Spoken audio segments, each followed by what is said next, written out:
It should be. Oh, fine. What? Hey, what's up, Zep? Hello. Hello. Hello, everyone.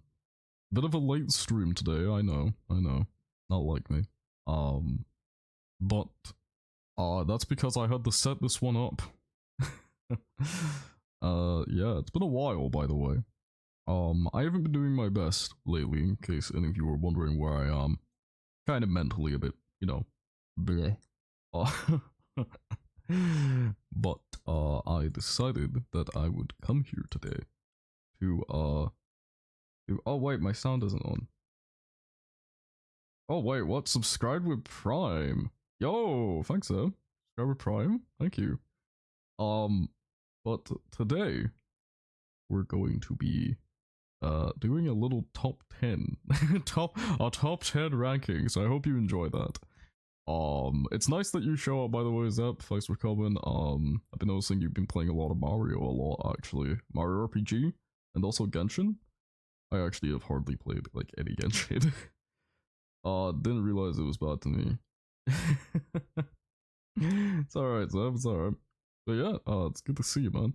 Good to see anyone else that joined. If you're here, then hello, welcome, welcome. If you're wondering where the music is, I'm kind of going with a gimmick this stream. Where I'm going to be playing a bit of background songs from the games I'll be talking about. I just started Genshin myself, not too long ago, so I'm still fresh in it. Nice. I've not played Genshin in ages. I hardly went through any of it. I make fun of Paimon all the time, and I call her Yakuza Paimon, but I actually haven't played much.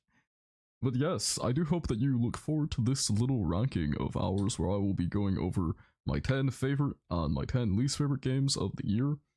Feel free to join the discussion with some of the games if you played any of them, or even if you watched things about them. And tell me some of your favorites or worst of the year. You can either tell me it here, or if you want, you can put it in game chat or Discord, where I'll be more than happy to listen because I always like getting opinions. But yes, so who's ready? Who's ready to see my little my my little PowerPoint presentation?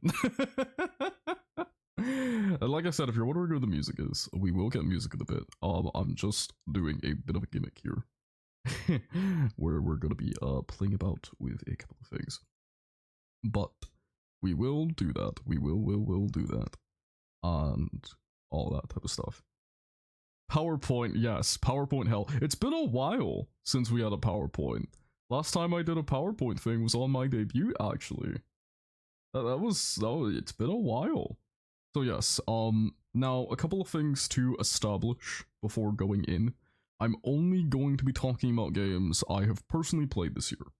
And I sadly wasn't able to play every big game this year. I was only able to play some of the big games. So there's going to be quite a few games that I'm probably missing from the list. Some notable games are as followed. I was not able to play Alan Wake 2. I really want to play Alan Wake 2 though. It's on my list of games that I want to play. And I also wasn't able to play Legend of Zelda. Now I am thinking of maybe playing that game because I've been told, as someone who didn't like Breath of the Wild, I've been told that the game is actually really good, even if you didn't like Breath of the Wild. So I'm actually considering maybe getting the game, because I've found some places where it's going kind of cheap, and I can get my hands on it.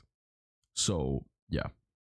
Don't expect to see Zelda on the list, because I didn't play it. But from what I have heard, it's a pretty good game. And who knows, maybe if I did play it this year, I would have it on my list of best games. And as you all know, this is my opinion. It is no one else's opinion. And because it's my opinion, it means that it's the right one, and it's the final one. And if you disagree with me, you can go fuck yourself. I'm joking, of course, I'm joking. But yes, this is entirely my opinion. But those are the games I wasn't able to play this year. Another game, I've got to mention this one game because Sunset's gonna have my fucking neck ringed in if I don't mention this. I haven't played Slay the Princess. It's a game Sunset really likes, and if she's gonna have an absolute rant to me saying, "Oh god, where's Slay the Princess? How fucking dare you now?" I haven't played it. I don't know. So yes. Now, I will say some of these games I played for a long, extensive period of time. Either I bought it with my own money, or I was given it as a gift, or I played it with family and friends. So yes, but do keep that in mind. It's only games I have personal experience with. But yeah, feel free to join in the discussion. I like having a discussion when it comes to video games, especially with video games, because I really like having it. So we're going to be going over the 10, and the way I've structured this is we're going to go worst, best, worst, best, worst, best. I'm starting with one of the worst, because from the structure, we'll end on my favorite. And I like ending on a positive note. So, what do you say, hey? You wanna start looking at some games? You wanna start looking at some games, huh? Why is my cursor showing?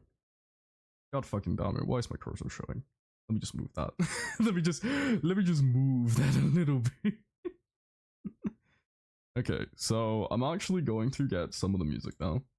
Because what I am going to do is I'm going to play a little bit of music from every bit of the game. I'm wondering how many of you have actually, like, played some of these games I've played. Because some of them are weird. Some of them are very weird. Hold on. Okay, that's really fucking loud, actually. God's sake. I gotta kind of watch how loud these are.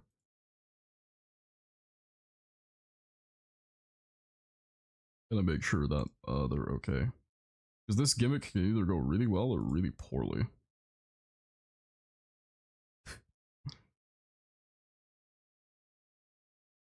Okay, I just gotta make sure that I'm actually, like, getting it. I've also tried to make sure that I'm not grabbing any, like, music that has a ton of copyright to it. Because some of these games usually have copyright on them. And I don't want to deal with that. Okay.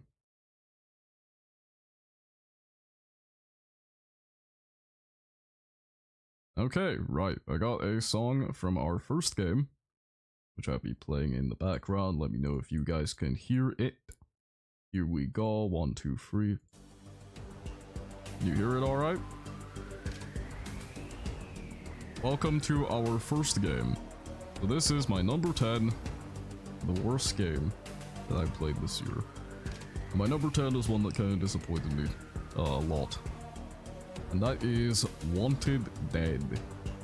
My number 10 worst game of the year. Did anyone play this game? I feel like I know hardly anyone who actually fucking played this game.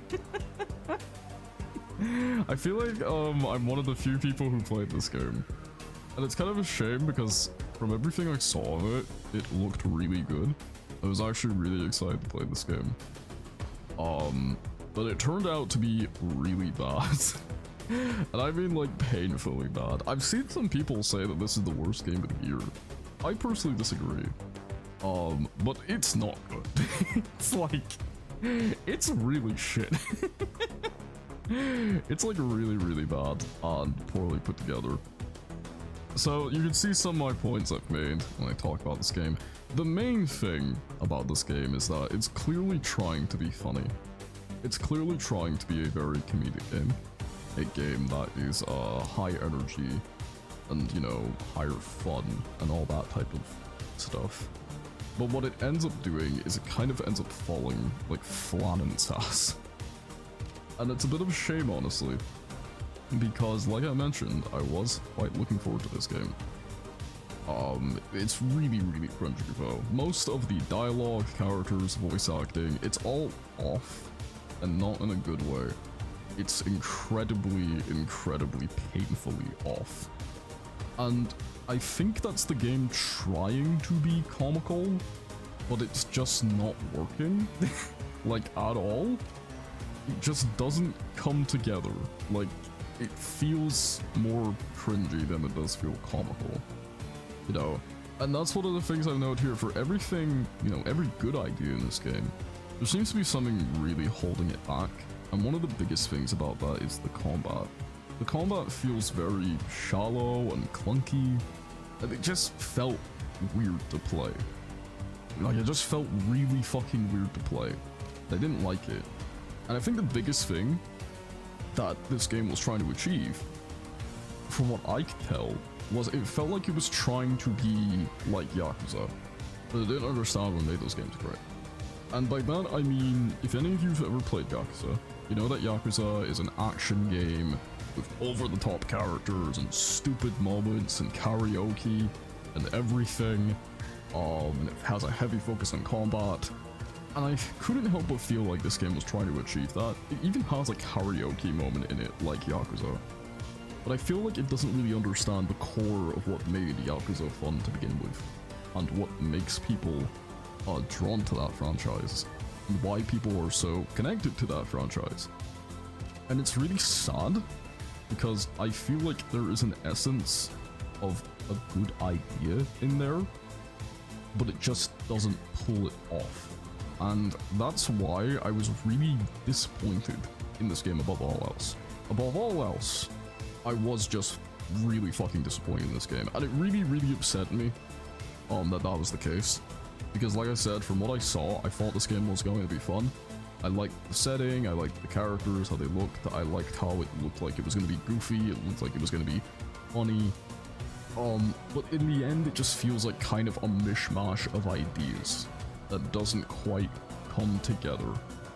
And if this game was maybe given a bit more time or a different direction, or, you know, they tried to spend some more time balancing out the combat with the goofy moments, I feel like it could have been good, but it really wasn't. And by the end of it, when I was finished with it, I was just very disappointed. I was very disappointed. I didn't feel like it was fun, and yeah. But it's only my number 10, because, you know, at least I can say it's trying. Most of the other games I can say are not. Most of the other games I can say are not. Okay, so we're going to our next game. We're going on to our number 10 best game. And I'll get a song from there. I'll get a little song from there. Do you guys like this setup? Do you guys like this setup I'm doing, where I'm getting just a little song from each of the games, huh? Do you guys like that? I'm trying to be clever. I'm probably not succeeding, but I'm trying to be. It's a chill setup. BRB being, hey, no problem, Zen, no problem.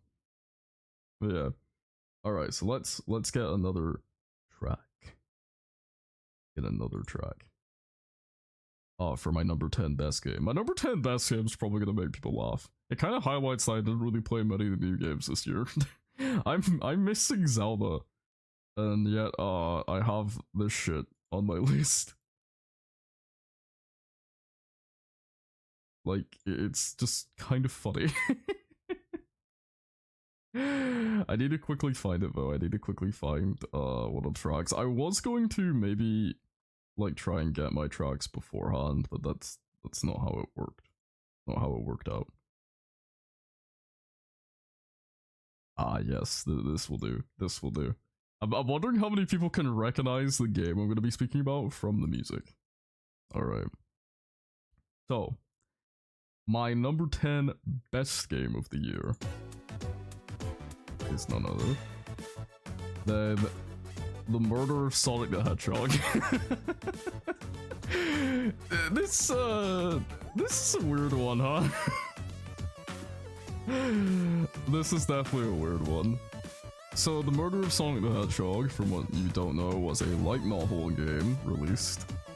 Never mind, no meeting? Ah, okay, right. Good zip.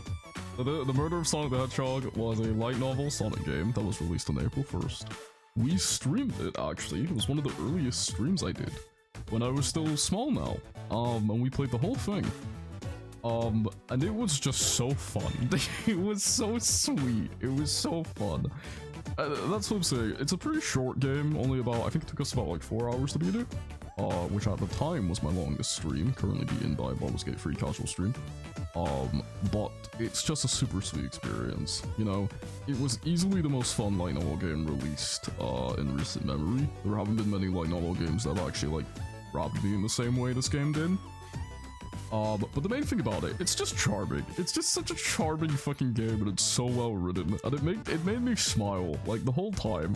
I was just smiling, I was just happy, and the art style in this game particularly is one of the best things about it. It draws the Sonic characters in this fun, expressive way that really just makes me wish we got a hand-drawn 2D cartoon show like this. But it also gives them all fun little outfits, and really just puts them in this massive setting. Hey, what's up, Daph? How you doing? Hope you enjoyed the stream, buddy. But yeah, so it's just such a fun little setting. And probably the biggest thing about this game, and one of the main things I really appreciate about it, it was released for completely free. This game you didn't need to buy. This was a game that just dropped on April 1st and was completely free. And I think it's still up. It's still streaming. Enjoying games? Yes, enjoying games. But yeah, this game, it was completely free. And for the quality of the game, that was really nice. Because I honestly, after playing it, I felt like they could have charged for it. I felt like they could have asked for like, even just a 5 or 6, 6 quid, 5 quid, something like that, in cash just for the game. Because it is like 4 hours long, and it's a full light novel experience. But no, it's a completely free game, and I think you can still play it. I think it's still available for play. And honestly, it was just one of my favorite experiences of this year, just having a laugh and playing this game about Sonic fucking dying, and then you trying to solve the murder mystery. It's just charming. It's a dumb, stupid game, but it's so charming, and if any of you guys were around for when we streamed the game, it was great. This is also where the Sonic Redeem comes from in our redeems. Was my reaction to seeing Sonic in this game dying. That. Thank you, Def. It was so good. I'm so happy that we played this game. It was one of my favorites ever. It's such a charming experience this year. You'll notice I'll be much more happy when talking about the games I liked this year compared to the games I didn't like. It was great. Yeah, it was fun. It was so fun. But yeah, so that was my number 10 best game. Now, oh yeah, Def, the thing I'm doing is I'm picking a bit of music from every game on this list, and we're going to be playing it over it. Now I don't even know if I can play the music from this game because it's all copyrighted, so what I'll instead do is I'll instead play a song from Dead by Daylight.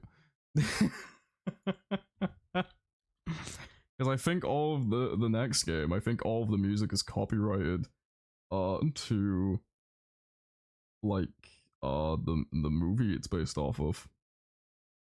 Yeah, so instead I'll play a song from Dead by Daylight. Yeah. I'm trying to avoid copyrights as much as I possibly can. So we'll play a song from Dead by Daylight instead. Because it's basically a Dead by Daylight wannabe. And I guess some of you can figure out what it's supposed to be then. Yeah, we'll go with this one. So my number 9 worst game of the year is a game I feel like hardly anyone actually fucking played, to be honest, but I played it, and I immediately... I got this game, played it, and then refunded it soon after. And that is Texas Chainsaw Massacre. My god, dude. I'm getting so tired of games like these, man.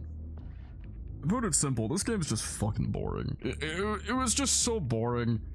It just wasn't fun.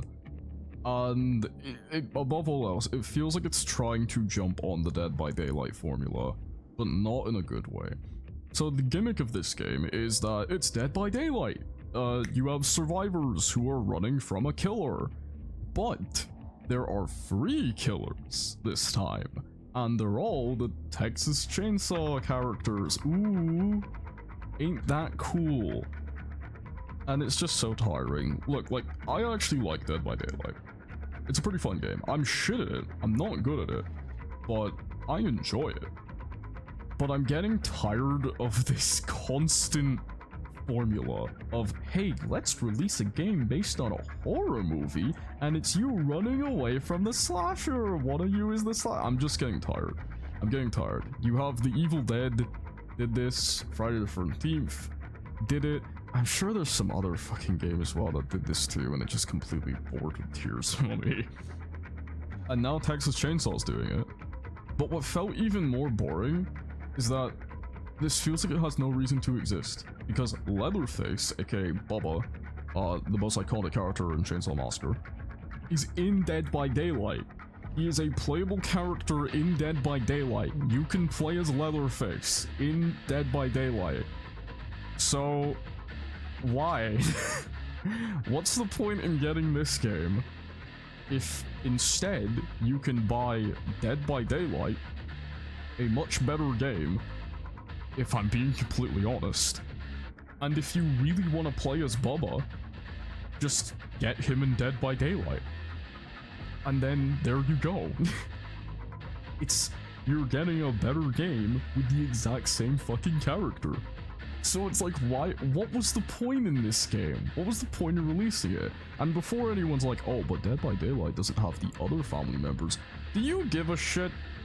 In an honest question, does anyone give a shit about the other family members in Texas Chainsaw who isn't Leatherface? Because he's like the best one. Does anyone give a fuck?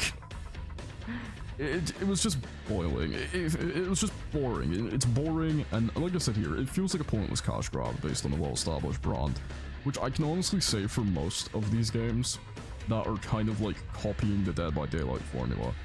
I'm really worried what's the next horror game that we're gonna get like this, huh? What's the next one? Are we gonna get a fucking Scream game that's basically Dead by Daylight, but it's Ghostface? You go, Ghostface is in Dead by Daylight.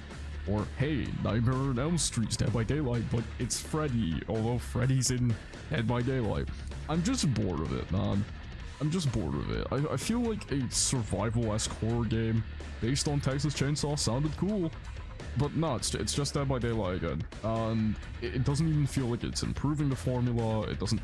Adding free killers doesn't improve shit. If anything, it ruins the balance. It's just annoying. Yeah, DBD is the new zombie trend, exactly. And the new... It's just boring. And it just felt pointless. It felt boring. And it's just so tiring. If you want to play a Texas Chainsaw game like Dead by Daylight, just play Dead by Daylight and get Bubba in that game. That you don't need to spend your money on this game. It bored me to tears. I'm just tired of it. And that's why it's my number 9. It's just fucking boring, dude. It bored me. It made me tired. I'm done with it. I don't want any more Dead by Daylight games. Please. Especially when the character's already in the fucking game. God. Okay. Now on to... Don't worry, we're going to my 9 best. You know, we go 9 worst, 9 best. And oh, this one's got some good music. This one's got some good music. This one's got some good music to play, hey? Okay. Oh, there's only one track I can play for this one. There's only the true track I can play for this one. Okay. See if any of you can guess what it is by the music. Oh, hell yeah. Oh my god, I love this music. Street Fighter 6, baby. Oh my god, my 9th best game of the year, Street Fighter 6. Oh, fuck yeah, dude. This game's awesome. This game's so sick. I was not a big fan of Street Fighter 5, but Street Fighter 6 blew me away, man. Street Fighter 6 is awesome, like, genuinely. A fresh new take on Street Fighter, and that's what the biggest thing I feel like I can highlight about this game is that it feels like Street Fighter but revamped. It feels like Street Fighter but new and improved and different. This feels like the Street Fighter Third Strike of the modern era. And that's so cool to me. It's so awesome. You know, and it's definitely, it felt like, you know, the franchise was kind of in a dark place as Street Fighter V's released. A lot of fans lost hope for that game. Street Fighter V is in a good place now, but it was not when it released. But this game feels like what the franchise needed. You know, it looks good, it's got a great style to it, it's great to play. The style itself is the thing that makes this game, right? It's kind of like street style. It's got like, so Street Fighter street style. It's got unique sound, it's got unique visuals, it's got like graffiti art all over the place and everything. It just makes it stand out as a very unique experience and a very unique fighting game as well. And also, one of the best things this game does is a single player experience in a fighting game. There are a lot of great fighting games out there. Some of my favorites are Guilty Gear, Grand Blue, you know, fucking Fighter Z, Blaze Blue. I'm listing off a bunch of Arc Systems games. Oh, it shows how good they are. There's a lot of good fighting games out there, but a lot of them are pretty bad single-player experiences. This game, I think, is one of the best single-player experiences you can have if you like fighting games, if you want to get into them. They're really good. And probably the best thing this game did was introduced modern controls. Now, modern controls, I think, is one of the best things this game had to offer. I know there are some fighting game purists who hate them, and I perfectly understand that. But modern controls help bring in new players. It makes them feel comfortable, it makes them feel like they can play with the big boys, and it makes them want to learn the game. I think that is the single best thing this game can do. Is try to adapt and bring in new players.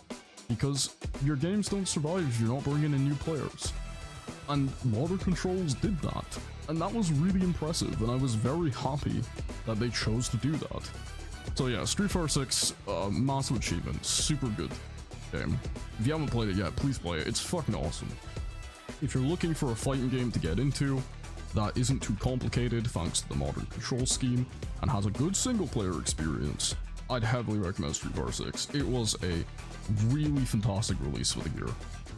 Just an awesome game. And I'm really, really happy to see it. Oh god, but we... I just remembered the image I chose for this next one. Okay. So we go from one fighting game to the other. You know. We go from one fighting game to the other with this one. Ooh. Oh god. Does this have any music that isn't copyright music?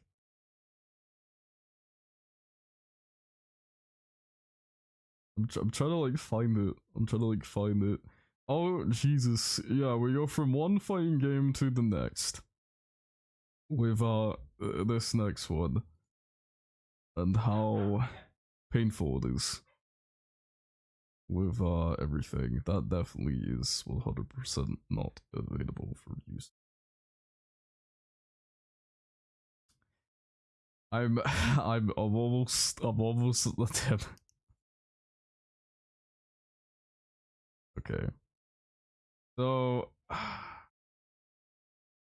okay. Let's do this. Let's see. I don't know if this was gonna get me hit, but we won't be speaking too long, so.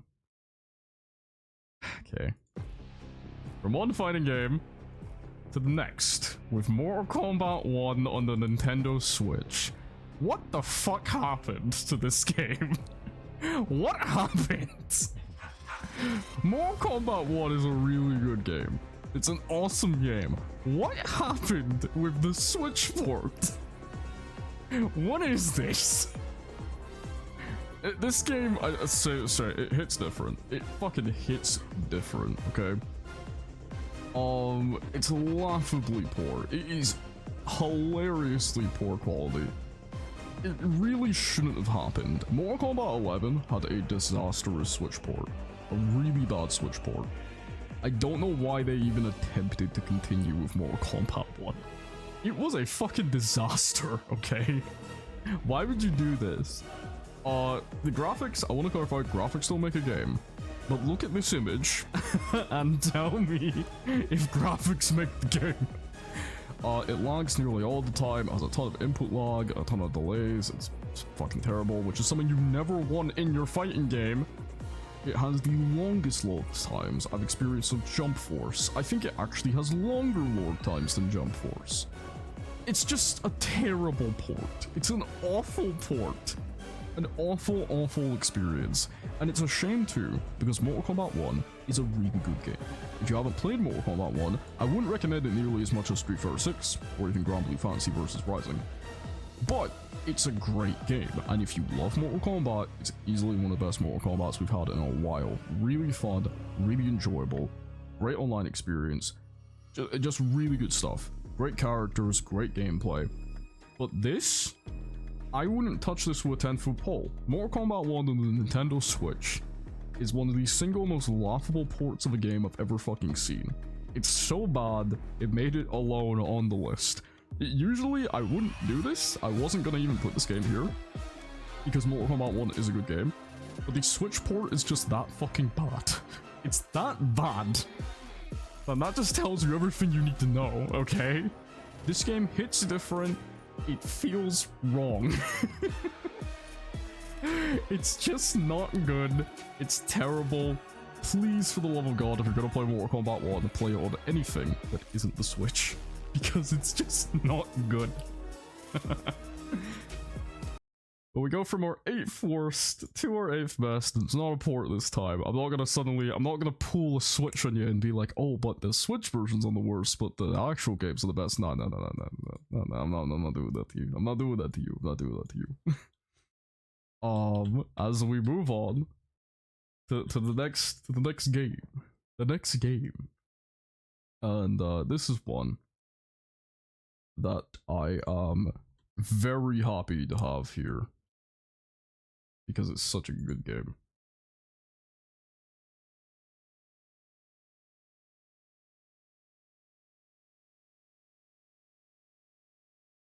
I need to just find a good good song. Which should be hard. Ah yes, here we are. So, I wonder how many people are gonna hear this song and immediately start bursting into tears because they know what part of the game it's from. Who's gonna do that, huh? Who's gonna do that? Okay. The next game, my 8th favorite game of the year. And this is a game we streamed a little bit. I've been playing this game off stream on my second PS account. I really gotta stream it again because it is very, very fun. That game is... oh god, I'm just listening to the synth.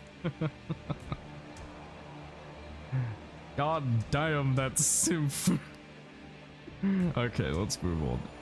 That game is Armored Core 6. Fires, or Rubicon. Armored Core 6, my god, dude. This game came out of nowhere. This game is fucking insane. So Armored Core, for those who don't know, is oh god, that music. Anyway, Armored Core, for those who don't know, is a series that was made by From Software before they started doing things like Dark Souls and Elden Ring and Bloodborne, and they decided to go back to Armored Core after a long hiatus and bring the series back. And my god, they achieved it with flying colors. Like, holy shit. This game is super fast paced, super fun. It's a mecha game, which is honestly something I've been waiting ages for. I love mecha. I've mentioned this a few times on my streams. Mecha as a genre is one of my favorites. One I'm super passionate about, one I love. And I was just happy to see a proper like mecha game be released that grew, like it had as much as an impact as Armored Core 6 did, which was awesome. You know, the gameplay is great, it controls great, the soundtrack is amazing, as you can hear a bit right now. The customization in this game is one of the best highlights. Like, you build your own mecha, you can choose your weapons, your arms, your body, your head, your legs, and all of it affects the gameplay. Everything you change helps you build your mecha, and there's so many different armor possibilities like you can switch between in terms of weapons and gameplay and just how you approach something. And if you're fighting a boss and you're stuck on it, instead of being like, oh damn, I just gotta learn the boss, you can actually just be like, what if I just change my mech to be different and counter the boss? And you can do that. And it's so fun. And above all else, I'm just happy to see Armored Core back, because I played like Armored Core 4 and I really enjoyed it actually. I mentioned this when I first started playing Armored Core 6. My only real experience with Armored Core was Armored Core 4, and I really enjoyed that game. But it's just so good. It's really good. I really need to start streaming this game again. I played a bit of it on stream, where I got stuck in a boss, and then I started playing it off stream. Which I shouldn't have done, but I wanted to see if I could beat the boss on stream. And it's just incredibly fun. If you haven't played Armored Core yet, I honestly think this is a really good entry point for people who want to get into the series. I don't think you need to play the previous games to understand this one, at least from my knowledge. But yeah, this game, super fun. I'm really looking forward to the future. If we end up getting Armored Core 7, or if FromSoft decides to bring back some of their other series, please bring back Echobite. Please. I would be really looking forward to it. After the amazing game that was Elden Ring, it's really good to see them go back to some of their classic series, bring some of those back, and I'm looking forward to it, man. It's a future I'm looking forward to. We can't stay positive forever, as we, oh god, this one hurts. This one hurts. My 7th worst game hurts me, man. Okay. Remember when I was making this list, I was like, god damn, this one fucking hurts. This one really hurts.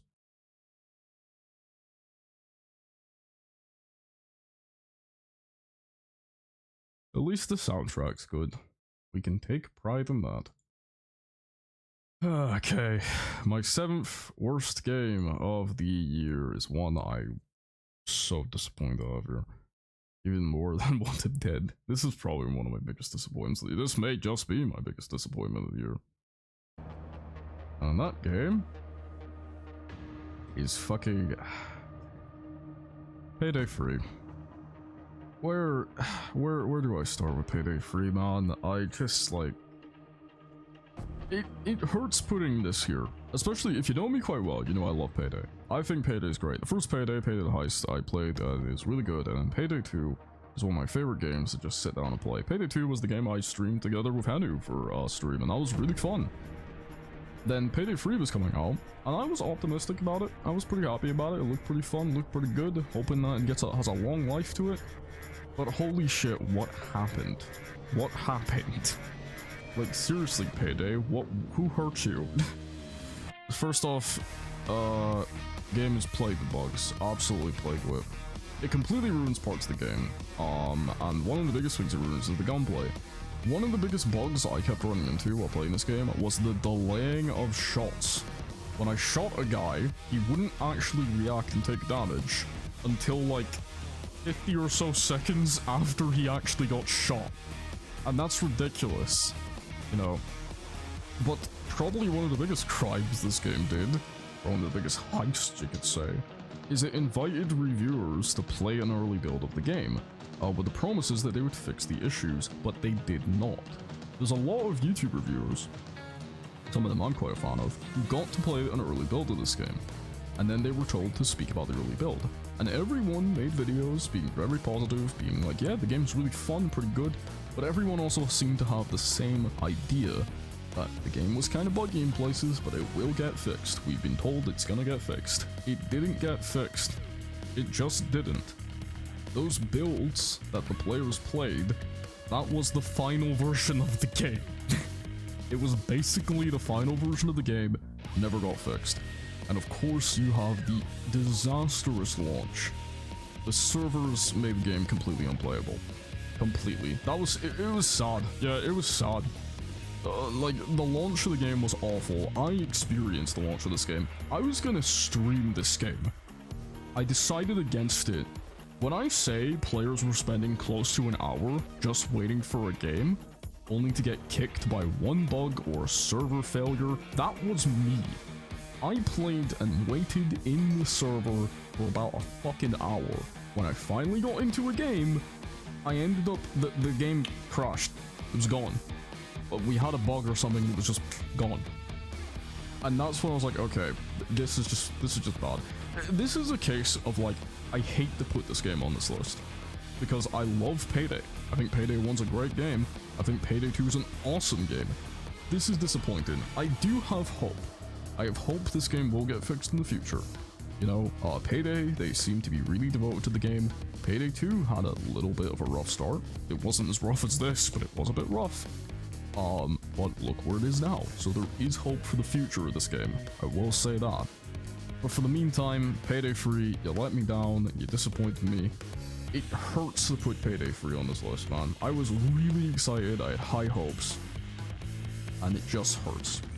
It fucking hurts. I genuinely cannot speak enough how disappointed I was while playing this game. I do have hope for its future. I do hope that they fix it. But right now, I cannot recommend it. It's easily one of the worst games I played this year.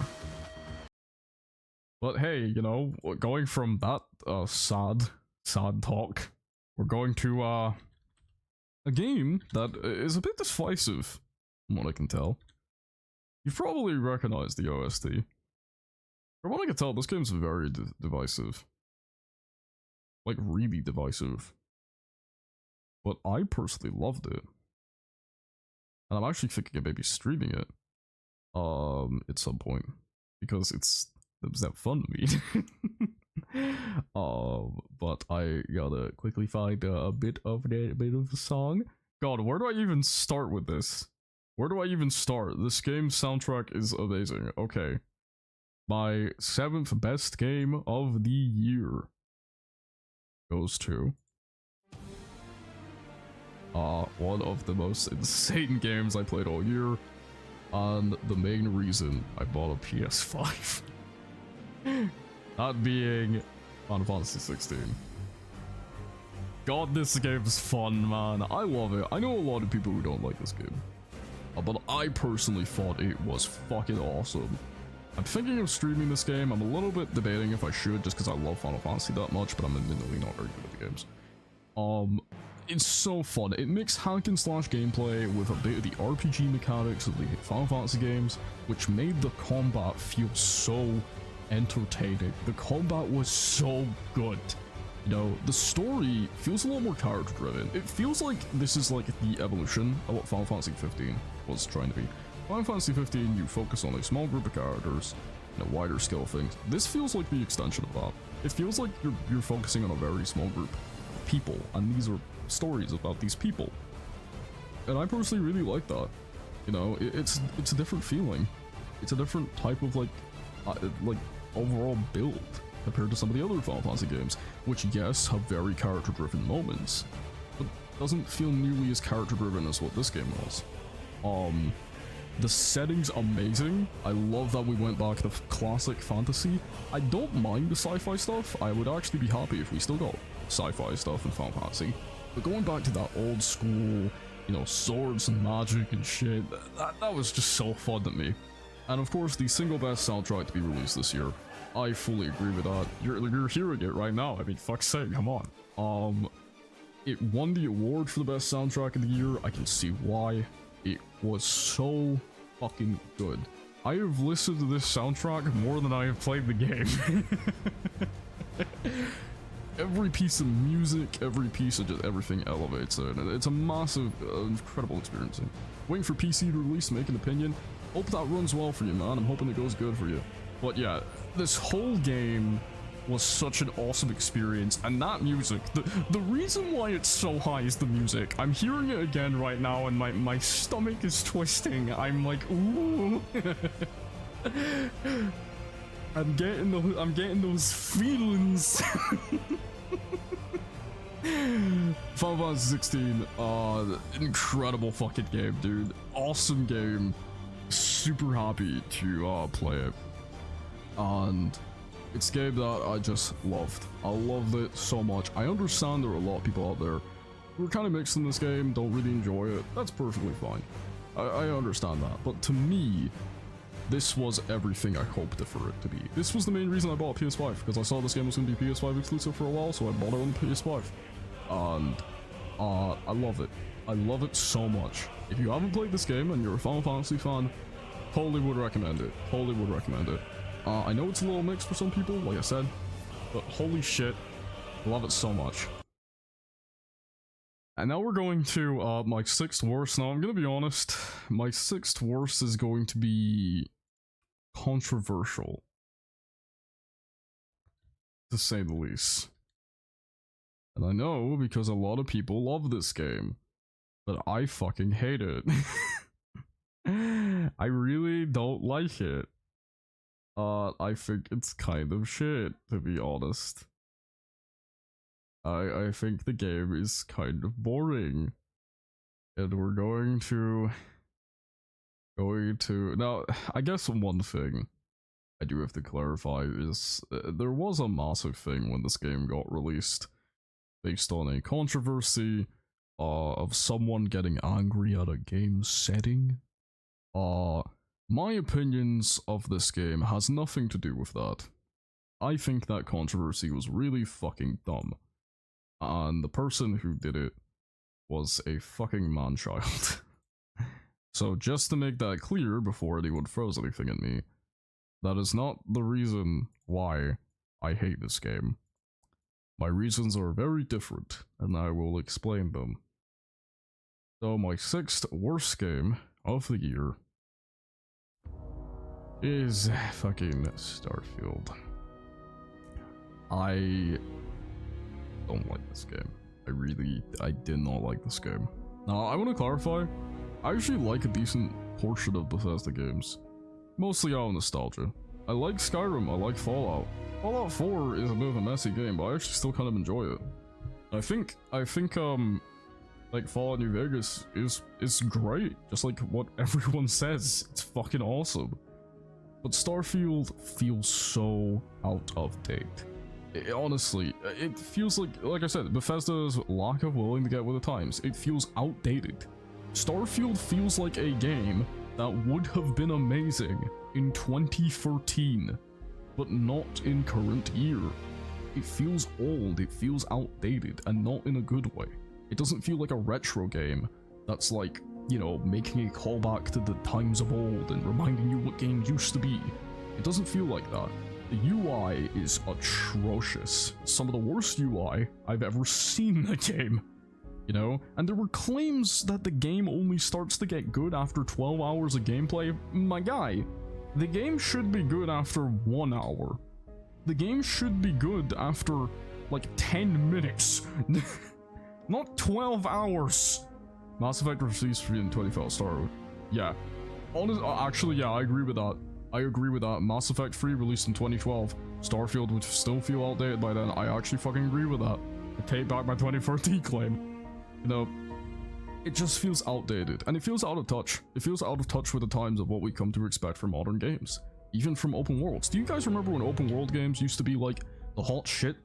Now they're like the fucking Pop-Tart of the video game industry. It's something quick and easy you just put on because it's nice and sweet for a few minutes, and after you're done with it, you feel like you wasted your fucking time and you regret everything, you fat piece of shit.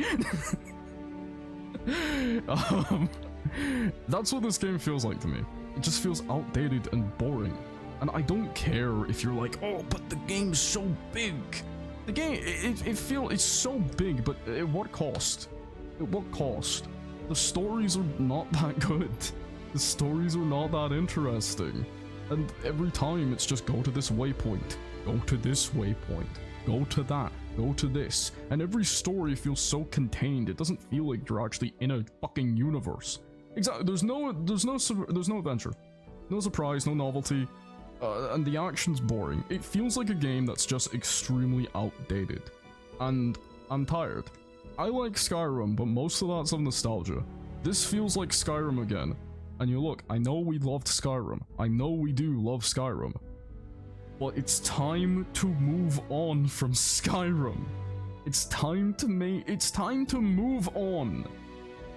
How is it that a game that takes place in the vast open, you know, wide open ocean of space feels like a fucking puddle? How is that possible? it's boring, it's outdated, it put me in a bad mood. It's not good. It's not good. And I think that's why it's my number 6 worst. As well, one of the reasons why I'm putting this a lot higher. buy more Skyrim, yeah. One of the reasons why I'm putting this a lot higher than some of the other games we just listed, even though some of the other games are arguably worse, is this is made by Bethesda. I expect more from them. I expect more. The bigger the company, the more I expect. Okay, that's one of the main things I will say. The bigger the company, the more I expect. And if you're not giving me that, then I'm sorry, but I'm gonna just say that you disappoint me. But thankfully, we have one game here that I'm very happy to have on this list. And this game's very personal to me, actually. This game's very personal to me. And the reason why is because of how we played this game. And some of you may already know what it is because of that. As we go on to my 6th favorite game. That being Spider-Man 2. God, I love this game. Now, first things first, I want to make it clear. To all the PlayStation fanboys saying Spider-Man 2 was robbed, no it wasn't. The competition this year was just way too high, okay? I'm just gonna be honest. Spider-Man 2 nominated for 7 awards, didn't win a single one. Felt bad for it, sure. But competition was way too high this year, okay? Let's just get that out of the way. But honestly, this game is a fantastic sequel to one of my favorite superhero games ever made. It's an emotionally driven story, some of the best voice acting I've seen in the game. It's well acted, music's great, gameplay's fun, you know. And one of the things is that the world doesn't have anything in it that feels like it overstays its welcome. That was one major criticism I have of the first Spider-Man game. There are multiple things within the first Spider-Man game that feels like they overstay their welcome, as in they're too long, they take up too much time. This game doesn't have that. Everything I feel like, just about when it's, you know, just when it's nearly at that state of, this feels like it's getting repetitive, this feels like this is getting boring, it ends. And that's what I appreciate about this game over the first one. Every time you think, okay, this is getting boring now, it finishes, you're on to the next thing. And that's really fun, that's good progression. This game overall is just so fun, it's so entertaining and a great experience with fun characters and a clear love for the character, just like what the first game had. The first game felt like a love letter to the character, this feels like even more of a love letter to the character. And being able to switch between Peter and Miles and get the Venom suit, like symbiote suit and everything, that was so fun.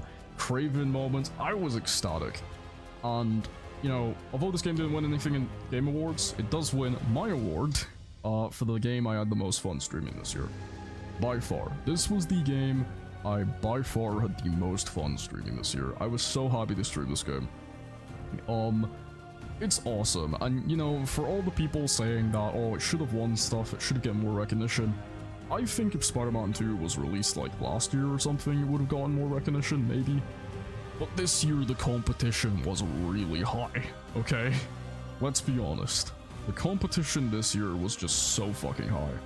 So it makes sense why it didn't win anything. But still, Spider-Man 2, my man, you really are awesome, and I heavily recommend this game to anyone who just wants to have a good time and also is just a really big fan of the character. If you love Spider-Man, this game is a really just wonderful love letter, and I'm looking forward to the new things they add in the game, hopefully. I haven't seen any of the leaks, I've actually been trying to avoid it, but I hope that they continue to add to this game, and it's getting even more fun in the future, who knows. I'm looking forward to Spider-Man 3 if that ever happens. Yeah. It's just a great time. I mean, thanks to everyone who watched me 100% this game live. That was a wonderful experience. So happy we had that together. It was a very cool cinematic experience indeed as a viewer. Yeah, thanks for that. Someone who played the game also, I was just having a ton of fun. Like I had a smile across my face. Okay, this next game, I feel like most people have forgotten about this game, which is funny to me because it's awful.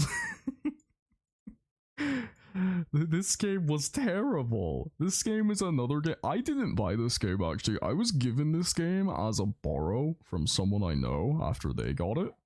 And the reason why they gave it to me was they said, dude, you gotta play this. And they didn't say that to me in a good way. It wasn't like, dude, you gotta play this. It was like, nah, you gotta play this. It was like, okay. And I feel like most people have forgotten this game existed. So let's go to my next worst game, my 5th worst game of the year. That game is, oh god, Forspoken, or Forbroken, as I remember calling it. What was this game? Jesus Christ. Talk about a disaster. Like, holy shit. Yeah, it exists. How many of you actually remembers this game? I played it, and after I played it, I felt like my soul was sucked out my body. Forspoken. Oh my dear god. Okay, let's get the main thing out of the way. It's horribly written. The writing for this game is painful. It is painfully bad. All the characters completely unlikable. All the characters bicker, hatred. It's awful. I wanted it to be good when the very first, yeah, I wanted it to be good too. The first trailer looked promising, and then the characters started speaking. I remember where my friend Shadow, who's part of our Discord, he watched a little interaction at the beginning of the game and actually said, you know, I don't see why people are complaining. This seems kind of fun. And then after I played the game, I said, Shadow, my guy, that's how they interact for the entire fucking game. He literally wide-eyed looked at me and went, you're joking. You're fucking joking. That isn't how they interact for the entire game. And I was like, nah, that's it. They just hate one another, and it's annoying bickering for the whole game. It's boring, the open world feels hollow, the gameplay feels hollow, it feels like a poorly written MCU movie put into a game. And other thing, it runs really bad. I played this on my PS5. It ran like a toaster. And what's worse is the people who had to play this on their PC. This game was destroying PCs, and the devs' response was, just upgrade. We don't need to optimize our game, just upgrade. What the fuck do you mean upgrade? Are you serious? I've seen people who were able to run this game on the PC. They had like 2 PCs connected to one another to get it working. That's how poorly bad it was, like optimized. This game was just a disaster. And also, the studio that made this game, not Square Enix. Square Enix helped publish this game, but it wasn't the people who made it. The studio, shut down, I think, after making this game. And I think this was the only game they made. Which of course led to the meme. I just blew up that studio with my freaking mind. It's so bad. It's painful. It's actually obnoxious. It's one of those games that I feel like if you play the first 5 minutes of, you've experienced everything the game has to offer. You have boring gameplay, a boring world, bad characters, bad dialogue. It's just so painful. It's painful. It hurts. Somebody give me strength. Please. So yeah, I played this, and to the person who gave me this game as a borrow, if you're watching this stream right now, fuck you. Why would you give me this piece of shit? How dare you? I will never forgive you for that. But now we're moving on to my number 5 best. Now, I've actually been debating about my number 5 best because it's a game I feel like will get updated over time, and I don't know if I will continue to love it because of the updates. But we're going to see if the game is it. But for now, Hey, look, if I can say Overwatch was one of my favorite games ever, only to dunk on Overwatch 2 every like 2 days, um, I'll say that this game is like easily one of my personal favorites, and also kind of, you know, we'll see. Let me just get a good song from it. Let me just get a good old song from it. Let's just do that. And let's see.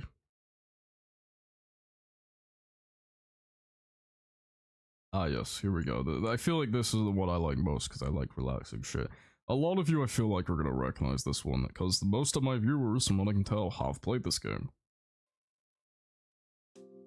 And this is my number 5 best game of the year, was Honkai Star Rail. Like I said, I feel like this game is on this for now, but we'll see how I feel about it in the future.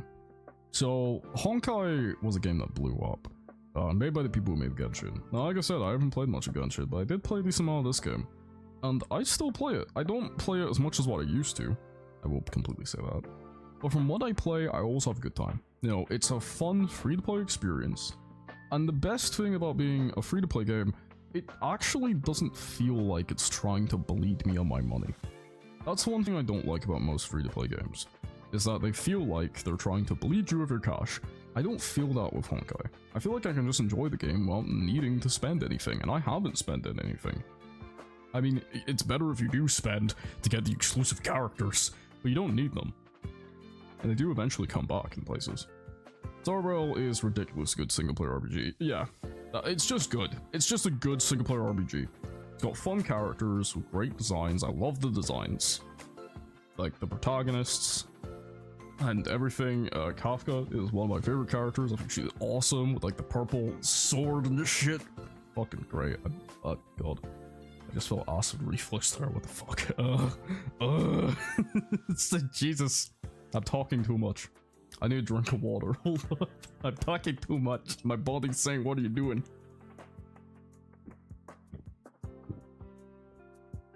Oh. Mommy Kafka. Jesus. Kafka's my favorite. Kafka's my favorite. But the gameplay, I think the biggest thing about this game, I think is really, really good, is the gameplay. And that's the thing where it's very simple. It's very simple gameplay, but I think it's good simple. It's way easier to understand than any RPG I played. Even Pokemon is more complicated than it. But I think it's a good start point for people who want to get into RPGs. And if people who have never played RPGs before, never played turn-based RPGs, want to get into them, I would actually recommend this game. I think it's a pretty good starting point for people who want to get into that type of game.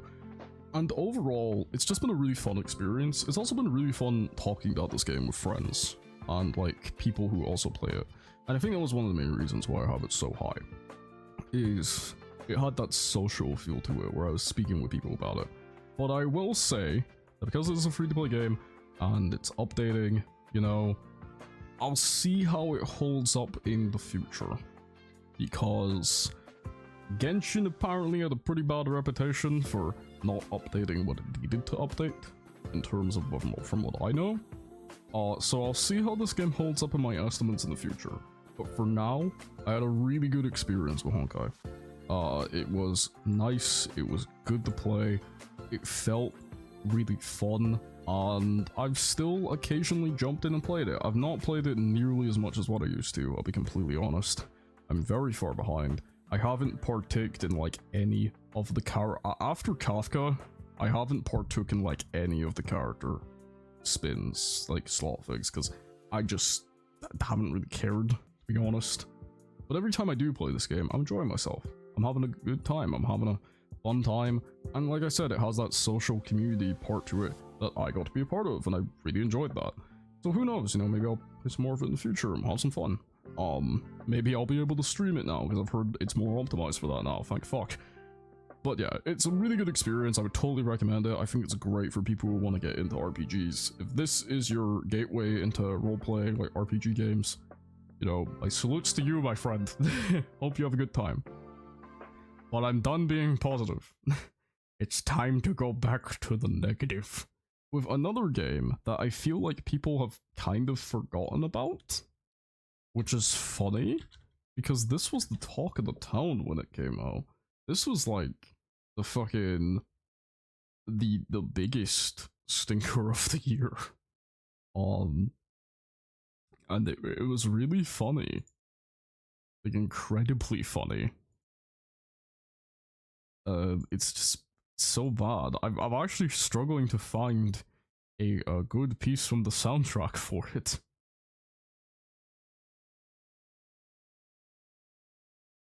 What the fuck is that? Okay.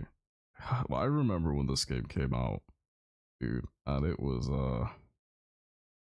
Jesus.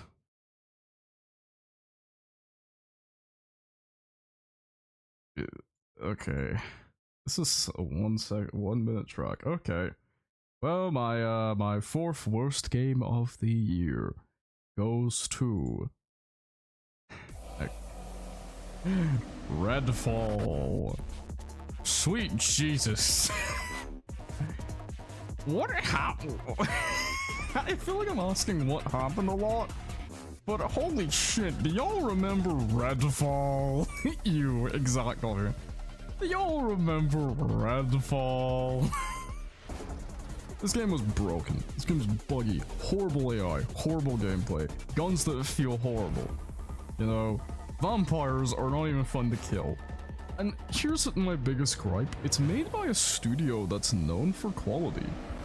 The studio that made this game are known for doing pretty decent games. And I think was it last year actually? They made Deathloop, and Deathloop isn't amazing or anything, but it was pretty good. So how the hell did this happen? It's boring. It's a team. It's like Left 4 Dead, what was vampires, and it's boring. How did you do that? But it's also hilariously buggy. This game's buggy as hell. If you have not seen the compilation videos of Redfall just being Redfall, you're missing out. It's some of the funniest shit I've ever watched. I'm having to replay the song because it's so short. It's not even that good sound. Hurting my ears. Like, honest to God, this game was awful. And one of the funniest things, when I was in college, this was used in a presentation for how not to make a game. Our teacher put on a compilation video of the game showing us, yeah, this is what you don't do. Redfall was so shit. I was really like, don't buy it. Don't buy it now. Don't buy it. And I didn't buy it. I got someone who owned the game, and I was like, hey, can I come over and play? And they were like, okay, sure. I sat down and played the swing for about 3 hours. That's all I need to experience to put it on number 4 for my worst. It was terrible. So bad. It's genuinely awful. Redfall, you're a fucking joke. You're a fucking joke. Oh my god. Okay, right. This next game, I'm almost, because I know the company who makes this game, I feel like they're gonna fucking send a sniper my way for even daring to play a bit of their music. Oh god. But fucking, I don't care. So let's talk about my my 4th best game though. Let's talk about my 4th best game, so I don't need to talk about Redfall anymore. Please. You know, I don't want to talk about Redfall. It makes me sad. Okay, so let's talk about my 4th favorite game of the year, and you know, I wasn't able to play Zelda. That's why Zelda isn't going to be in this list. I may have not been able to play Zelda.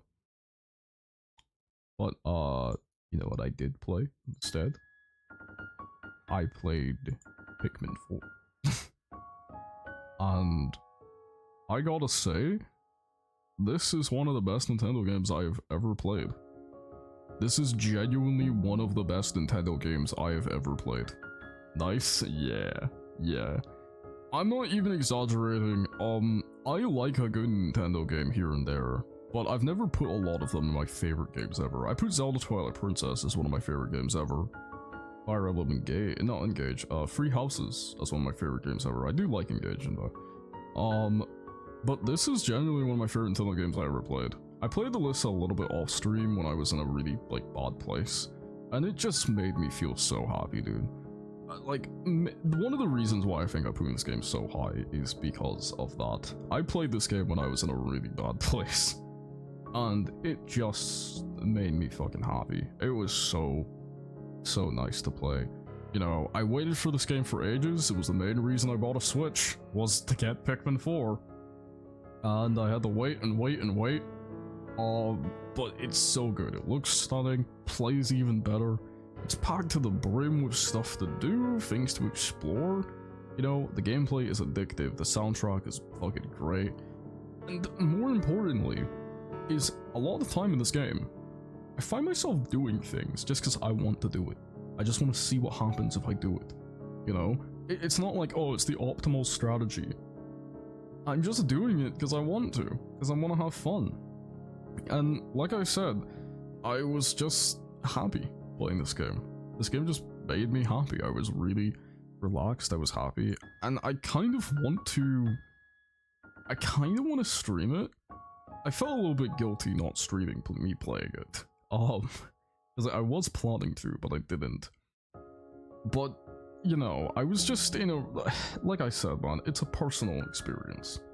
Like, I think that's the big thing out of this game so high for me, is that I was not happy, and I'm still not very happy. I'm dealing with a lot of mental shit. But when I wasn't happy, I played this game, and it just gave me something. It just gave me something that no other game was giving me at the time. It was a genuine sense of, like, child wonder. And that's not something that many games can give me anymore. You know, I'm an adult. I'm in my 20s. I've seen, like, almost everything video games have to offer me. Hardly any game gives me that feeling of genuine child wonder anymore. But this game gave me that. And because of that, it was like, it was so personal. Like, I can't even describe just how happy I was playing this. So of course I was going to put this on this list, because it just meant that much to me when I played it. And I hope if we ever get Pikmin 5 in like 20 years, that I can live up to this, because this is genuinely one of my, not just my 4th favorite game of the year, one of my favorite Nintendo games ever made, and possibly in my like top 20, top 10 favorite games ever made. It was awesome. I'm really, really happy about playing this game, and I recommend that you play it too, if you haven't. It's such a good experience. And after that emotional, you know, speech, who wants to get angry again? Who wants to get angry again? You know, who wants to get angry again? You know, who wants to get really angry again? and be really annoyed, you know. I don't want to be angry, I want to be happy. You're gonna be angry.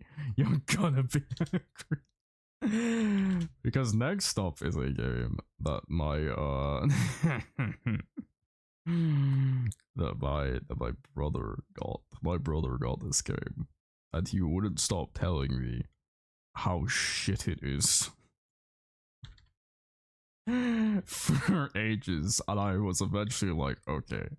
When he was out the house, I was eventually like, okay, I gotta play this now. I gotta actually. So I went on his Xbox. I started playing it. Holy fuck. He would not stop complaining how bad the game was.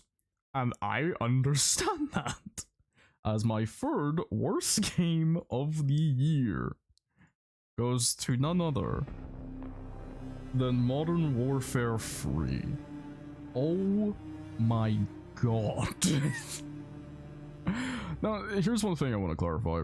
I never grew up playing the Call of Duty games. I kind of fell off Call of Duty after getting in a little bit of it. But I recently, in recent years, decided to go back and play some of the old Call of Duties. And I gotta say, they actually hold up quite nicely. They're actually kind of fun. You know, I played the Modern Warfare 1 through 3. Well, 1 is actually Call of Duty 4 Modern Warfare, but whatever. And I gotta say, they actually hold up very nicely. This game does not. It is one of the single worst remakes for a game I have ever played. Like I said, I spent like a whole day up in my brother's room playing it, and I was like, holy fuck. What is this? The story is terrible. Modern Warfare is a pretty fun story. This does not. This does not. It was so bad, it got actively called out at the Game Awards. If you haven't seen that, see it. It's so funny. The game is literally DLC, and I know there's people out there who's like, all the COD games are DLC because they're just yearly releases and all that type of things. No, this game is DLC. This is not a yearly release game. This is just DLC sold to you at full price. The monetization is aggressive. It's all over the fucking place. For a full price game that costs as much of what this does, what the fuck? But there's bugs everywhere. The game modes feel awful. The zombie mode feels awful. The gunplay feels awful. The guns in the original Call of Duties, from what I played them, I was like, okay, these guns are like snappy. The guns in this game, all they have is good sound effects. Actually playing them? Oh god. When I pull a shotgun out in a first-person shooter, I expect to like feel that impact. You know, I expect the shotgun to have such a good boom to it, where I feel like my arms are recoiled in real life. You don't get that with this game. It's like the most limp shotgun feeling ever. It's like, hey, you pulled the trigger, here's a nice sound. Guy's dead now. The game is so bad. It's so terrible. And one of the main reasons why I have it this high is it's made by a studio that gets a lot of money. It's made by Activision. Fuck Activision, by the way, I know, but Activision gets a lot of money. Call of Duty is one of the consistent, most best-selling game franchises ever, and they got bought by Microsoft. They have so much income coming in. How the fuck do you release a game like this? After all of that, how the fuck do you get bought for billions by Microsoft and then release a game like this? It's unacceptable. And that's why it's so high on my list. Not only is it terrible, it's just straight up unacceptable. It's so bad. And I was genuinely baffled when I was playing it. Because, like, even as someone who isn't a Call of Duty fan, I at least expect the games to play well. I at least expect the games to run well. This is terrible. Everything about this is awful, and it's genuinely unacceptable. Look, I know there's a lot of games that release in very buggy states and get fixed afterwards. Cyberpunk 2077 is a big example. You know, No Man's Sky is a big example. Here's the thing though. Cyberpunk 2077 released in an awful state. At least CD Projekt Red isn't, Jesus, I don't know, one of the biggest earning companies in the fucking game. CD Projekt Red isn't Activision. Okay? They're not milking money left and right with their yearly releases. This is an atrocity. It is awful, it's unacceptable, it's dog shit. I genuinely was baffled playing this game, so of course I had to put it here. Of fucking course I did. Because this is a fucking joke. Activision, if you weren't ashamed already, after all the shit you pulled, you should be ashamed now. And you know what's even funnier? Someone on the team, took the joke that was said at Game Awards and jokingly responded by saying, "Ha, well, you know what? Call of Duty sells better than God of War." Keep sniffing that copium, bud. Really. It's doing you wonders. My god. Money. It's so fucking stupid. But thankfully, we go from one terrible game to one of the best games I played the year, my third favorite game this year, that actually went under the radar for quite a lot of people. And I'm kind of sad it did, because I think more people should play this game. That is my third best game of the year. Hi-Fi Rush. Jesus, what a game. What a game. Honest to God, this is the sleeper hit of the year. This is the game that no one was hyped for this, right? Who was looking forward to this? Nobody. People were not paying attention to this game at all. But holy fuck is it good. Like, god damn. It is one of the most charming. It was a surprise. Exactly. It was a huge surprise, my guy. It is charming. It's funny. It's so good. It's got great writing, great characters, a fun story, and just great gameplay. Like, amazing gameplay. It's a mix between a hack and slash and a rhythm game. That is awesome. The way it works is, you know, your character can feel the rhythm around him. So you need to time your attacks to the rhythm of the music. And it's so good. It's so fun. It's not Devil May Cry, sure. But for what it is, it's amazing. It also has great style. The characters, the art style, the way everyone moves, the way everyone interacts. And it also has two soundtracks. It has a licensed soundtrack for people who like licensed music, and then it has an original soundtrack, which you're hearing right now. This is streamer mode soundtrack is what's known. Both of them are good. This is the streamer mode soundtrack you're hearing right now. Keep in mind, there is an entire licensed soundtrack also in the game. This game's awesome. I love this game. I really need to stream this game because it's so fucking good. And if you haven't played Hi-Fi Rush yet, if you were sleeping on this game, please play it. Please. It is so fun, so funny, so entertaining. Easily one of the best games I've played this year. 100% one of the best games I played this year. I had so much fun, non-stop smiling, non-stop laughing. Everything's great. There was one boss fight, by the way, I'm not gonna spoil, but when I started fighting it, I was legit giggling like a little bitch. I was so happy fighting it.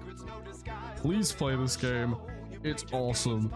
It deserves way more love, way more attention. Genuinely badass. Such a good game.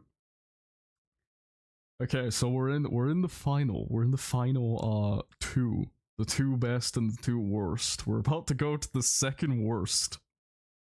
Does anyone take a guess what it is? Because, I mean, come on, it has to be. If you know modern games coming out, and yes, I will admit, I played this. I played this because I have a family member who didn't know any better. And, they ended up getting this game thinking that it looked pretty cool. Oh god. It is oh okay. So who's ready for this experience? This experience of a game. The second worst game I played. I feel like the top worst games of this year, I've played both of them. I played both of them, so hello Maltzian. Hello. Welcome to the stream. Okay, so the second worst game I played in 2023 is Golem. Now, like I said, I didn't buy this game. I had a family member who bought this game because they didn't know any better. I played this game. Is it as bad as what everyone says it is? Or are people just overreacting? No, we are not overreacting. I played this game from beginning to end in about 2 sittings, and by the end of it, I wanted to fucking die. I hate this game. This is so bad. This game is so bad. It is a broken, buggy mess and feels like the modern equivalent of Sonic 06. But I can say 06 had some good ideas. This game doesn't. What is the... yeah, if this is number 2, just you wait, Bobby. Just you wait. It tried so hard. It's so painful. This game is painful. It's Slave Simulator. Music is much more louder than you. Oh shit, is it? Sorry. I'm doing this thing, Monsieur, where I'm picking music from the games that I'm talking about. Sorry about that. Hopefully that hasn't been the case for the whole stream. I really hope it's not been. Sorry. This is fine. Okay, yeah. Thank you. But honest to God, this game is hell. It's so painful. It's broken, it's buggy, it's a fucking mess. It's a fucking mess. It controls awful. It looks awful. I've seen people say this game looks like a PS3 game, alright? You, good sir, are insulting PS3 games by saying that. It looks worse.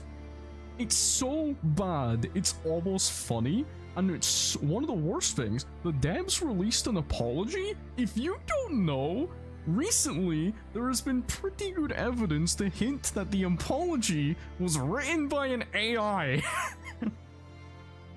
It is so bad. I played this game in like 2 sittings, and by the end of it, I was in so much pain.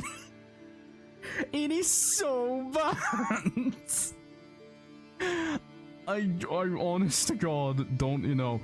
But like I said, it's not number 1, because at least it was openly trash. Gollum never tried to hide how trash it was. From day 1, we saw this game, and knew it was trash, and when it released, it was trash. Who would have guessed?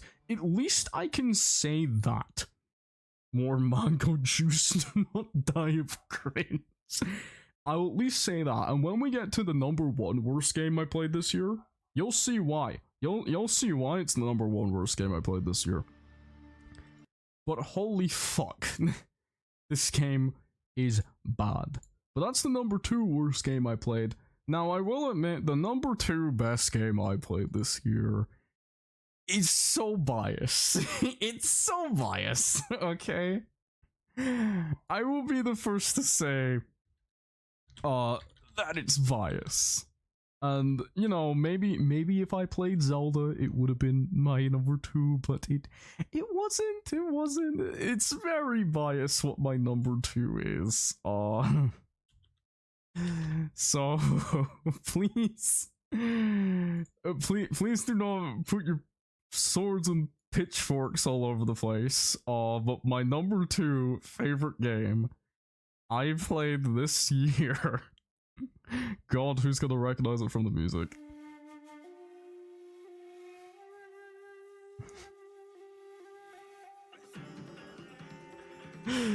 Yeah, it was gonna happen.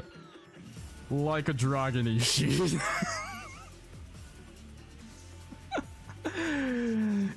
It was going to happen. If you know me, this game was going to be on my favorites. Come on. Yeah. I waited years for this game. Years for this game to be localized. And I got it. But I didn't just get it. I got a HD remake.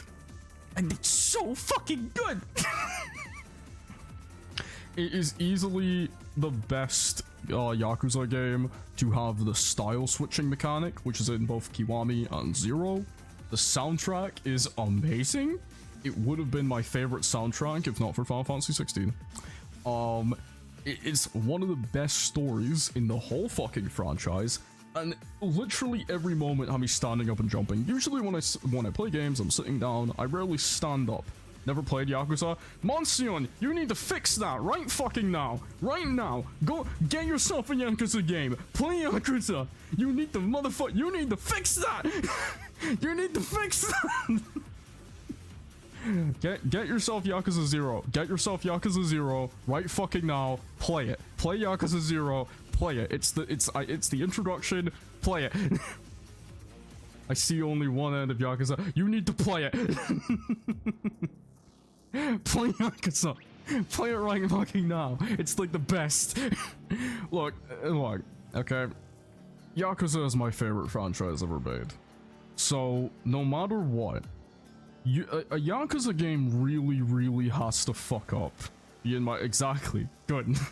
A Yakuza game really has to fuck up for me not to like. Yeah, start with 0. Start with 0. Start with 0. I'll give you the list in what order to play the Yakuza games. But honest to God, like, if Yakuza comes out in a year, I'm probably gonna have it on my list of favorites. Next year, we're getting Infinite Wealth, and I'm so excited. Ishin was my number 1 for the longest time. And it's mostly just because I'm the biggest Yakuza fanboy to ever exist. I love Yakuza. It's like my favorite. I have a poster of it in my fucking room and everything. I'm getting a tattoo inspired by the series on my arm, which is actually very meaningful to me. I love this game. I love this game. I love Yakuza. Thank you, Sega, for finally localizing Ishin. I have waited years for this game, and I eventually gave up on it, but when it showed up, I screamed! I'm so happy this game came out. But yeah, but it's my second favorite. But now, we get to my number 1 worst, and I'll end on my number 1 best. And my number 1 worst, I'll clarify, I didn't buy this game. Instead, I was at one of my family members. Once again, one of my family members saw this. We were sitting down and we were talking about this game, right? And we both agreed that when the game came out, we would have to play it. So I was over at theirs. The game came out, and I played it at theirs. They were the ones who bought it. Thank you for making that sacrifice. Thank you for making that sacrifice for me, so I didn't have to spend money on this game. We played it for the whole day, and immediately after about 10 minutes of playing, we both wanted to stop, but we decided to keep going. And I will explain something. This game isn't just bad. This game did something worse than Gollum. Gollum was openly trash, okay? But the one thing Gollum didn't do, the one thing Gollum never did, was hide it was trash. No, it's not good. Gollum, first trailer, we knew the game looked bad. When it released, the game was bad. The one thing Gollum didn't do was lie. But you know what game did lie? The day before. Holy fuck. What the hell was this game? What was this game? My family member bought this. We played it for the whole day, and we both wanted just to stop. The game is terrible. It plays like shit, sounds like shit, looks like shit. Everything about the game's awful. I could list off everything. Voice acting, graphics, gameplay. Everything is so fucking bad. But the worst thing this game did was not just be terrible, it lied. This game was a scam.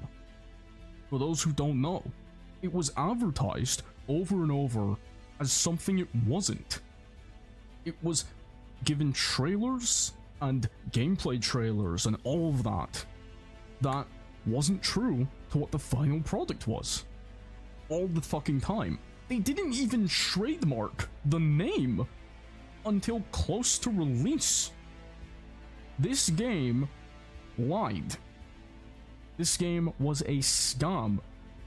And it was one of the most wishlisted games on Steam. Because that scam looked so good. People were so excited for this game. But it was a lie. Everything shown about this game was a complete fabricated lie. Even down to the point of how the game was advertised. This game was advertised like a DayZ game. Like a whole open world where you go around and you have zombies and there's people who are other players you need to survive against. That's not what the game ended up being. That's not what it was. The game looked nothing like how it was shown. The game played nothing like how it was shown. The zombies hardly react to your guns. Everything happens, and what's worse, 4 days. 4 fucking days after the game released, the team that made it shut down. They shut down, and they said they don't even know if they'll be able to keep the game running. 4 days. 4 days. One of the most wishlisted games on Steam. One of the biggest things that people were excited for. People spent money on this game. 4 days. And it can already be shutting down. But the devs that got their money, keep their money. This game is worse than Gollum. Because Gollum was bad. Gollum's equally bad. But Gollum didn't scam you. Gollum didn't lie to you. Gollum was openly shit from day one. Gollum was openly bad from day one. This game lied to you. It lied to its players. It lied to the people who were looking forward to it. It was a scam. And it's not even like, you know, if people want to make the argument saying, oh, but when Watch Dogs was first shown, it looked better than how it released. That's just how game works. No. If you don't know the history of this game, if you don't know what led to this game being released the way it did, I heavily recommend you look into it. Because it is one of the most embarrassing things I have seen in the entire game industry. Yeah, Watch Dogs was decent, that's the thing. Honest to God, if you don't know the story of this game and what led to its release, go research it. It is a fucking embarrassment. And it is easily the worst game I played this year. Props to my family member who bought it. And we played it for the whole day. But I'm sorry to all the people that were excited for this game, only to get their money taken away from them. It is so bad. Fuck the day before. But we're not going to end on a negative note. Because kudos. Because the day before, it lied to its players, right? It promised all these things, but it didn't live up to any of it. It didn't live up to any of it. And they should name the only 4 days get scammed. It's so bad. But the one thing is that, you know, the day before lied to its players. And it promised all these things, right? And it never delivered. But my number 1 game, it did something similar to the day before. It promised a ton of things. It showed a ton of things. But unlike day before, which was a scam, my number 1 game of the year actually delivered on every single one of its promises. And it never disappointed. And that's because my number 1 game of the year is Baldur's Gate 3. I don't think there's any game that deserves to be number 1 more than this. I know I didn't play Zelda this year. but I feel like even if I did, Baldur's Gate 3 still deserves to be number 1. But yeah, Baldur's Gate 3 deserved. It's great. I should play it? You should. Baldur's Gate 3 is amazing. It's actually amazing. It's one of the most engaging games I have ever played. This game, I mentioned when we played it, kind of casually for a little bit on stream, that it's now in my top 10 for favorite games ever made. It may as well be in my top 5, if I'm being honest. The story is engaging and personal on so many levels. The characters' arcs are all really well written, really super, just so meaningful. The combat is addictive, and it feels like it can go multiple ways. It's an RPG, but it's like so fun. Like, all the characters have amazing voice acting. It's incredibly well written, incredibly well acted. Not a single character misses. It's just so good. And what's even wilder is this massive game can be played with friends.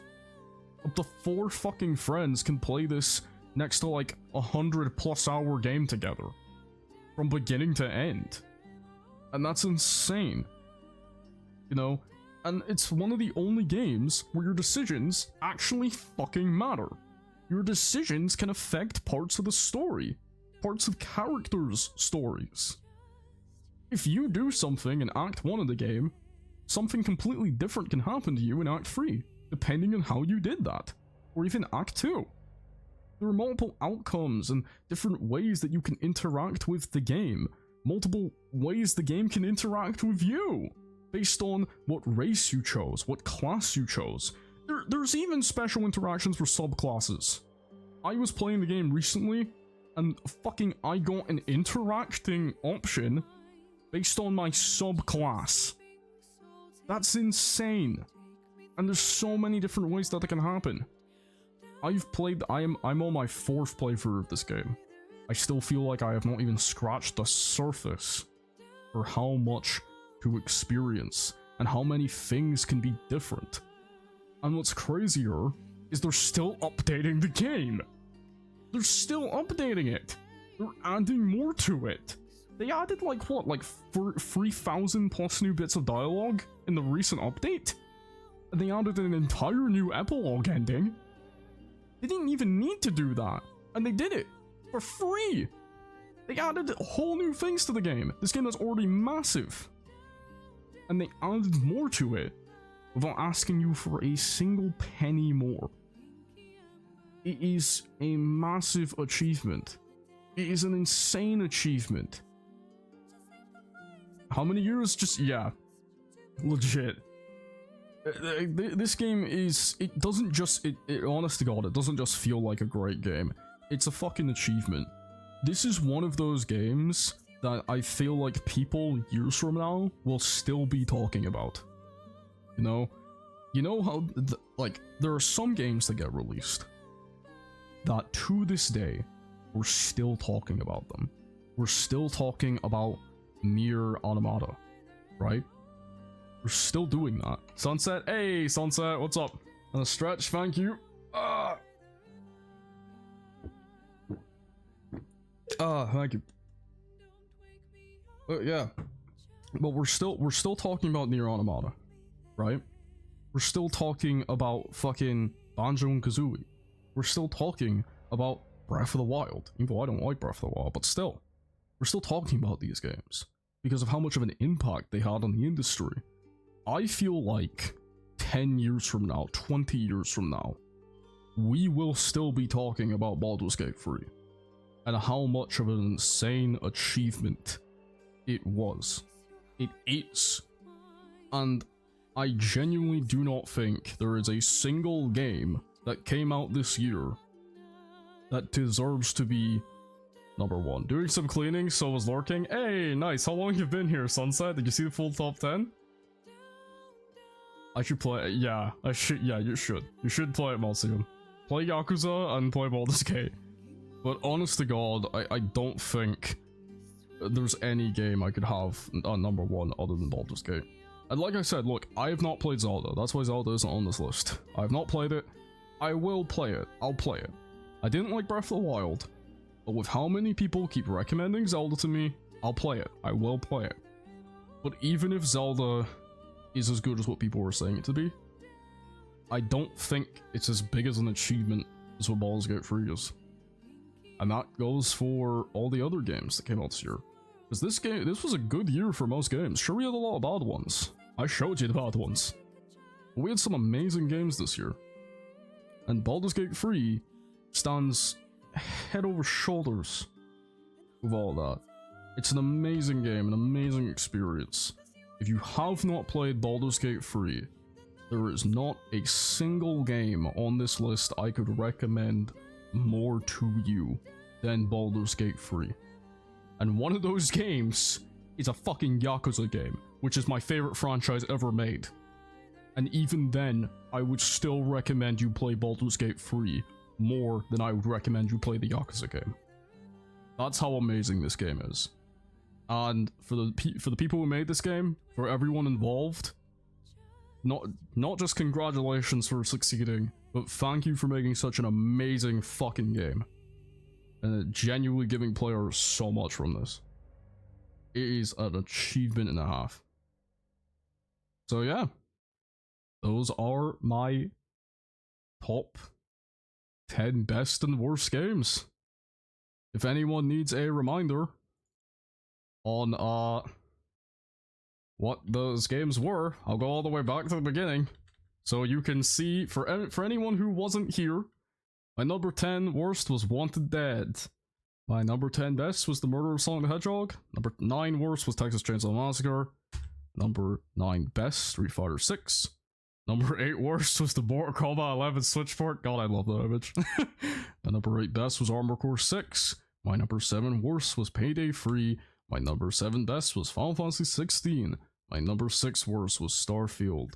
My number 6 best was Spider-Man 2. Number 5 worst was Forspoken. Number 5 best was Honkai Star Rail. Number 4 worst was Redfall. Number 4 best was Pikmin 4. Number 3 worst was Modern Warfare 3. Number 3 best was Hi-Fi Rush. Number 2 worst was Gollum. Number 2 best was Yakuza Like a Dragon. Number 1 worst was the fucking scam before. And my number 1 best is Baldur's Gate 3. And that is my definitive list for this year. And yeah, I don't think there's anything I'm missing from what I played. Like I said, there was a lot of games to come out this year that were really good. And there's a lot of games I still need to play. I still need to play Zelda. I still need to play Alan Wake. Great presentation, thank you. I need this image for Mortal. Wait, you need what, the Mortal Kombat 1 Switch port?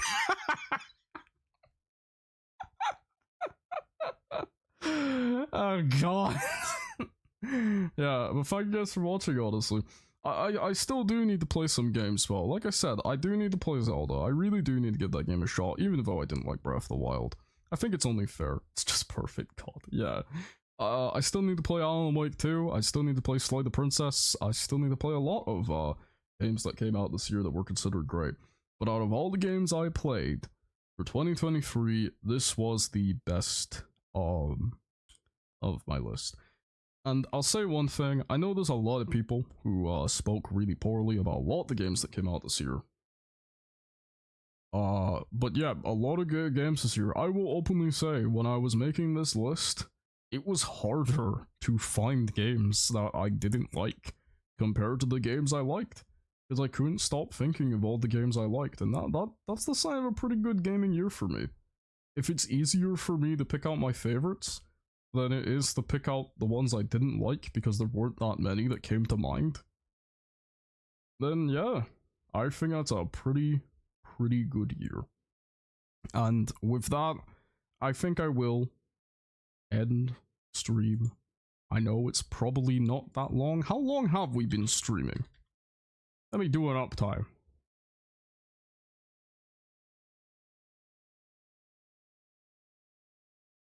Okay, 1 hour 49. I'm all the way over here now. I'm all the way over here. Hey, what's up? we will raid. But I hope you enjoyed this. I hope you enjoyed this little experience. Like I said, I haven't been my best as of late. That's why I haven't been streaming as often. Sorry about that. But I will hopefully stream soon-ish. Maybe around the new year, I might be able to stream some more. I just haven't been my best. Hey, thanks, thanks. Yeah, thanks for coming, dude. But in the meantime, we will raid someone. Who are we gonna raid though? I hope you guys like my list. If any of you guys want to share your favorite and least favorite games this year, you're free to do so in the game chat section of our Discord. Feel free to yabber on there and just tell me what games you played, what games you loved, what games you didn't, what games that made you want to die. What games that made you want not want to keep living, and what games made you want to stop. But we're going to raid. I played not so many games. Oh, you'll play more, Monsiyon. You'll play more games, Monsiyon. Join us, Monsiyon. We're gonna be raiding Spork the Bun, or just Spork. She's playing Yakuza Like a Dragon. Naturally, you know me, if you're playing a Yakuza game, I feel a need to raid you. Because you're playing a fucking Yakuza game, and not naturally it's like that's a win. At least Baldur, yes, you do need to play Baldur. You also need to play Yakuza. I can't believe I have sat down in VCs with you, Monsiyon, and you've never played a Yakuza game. I feel unclean.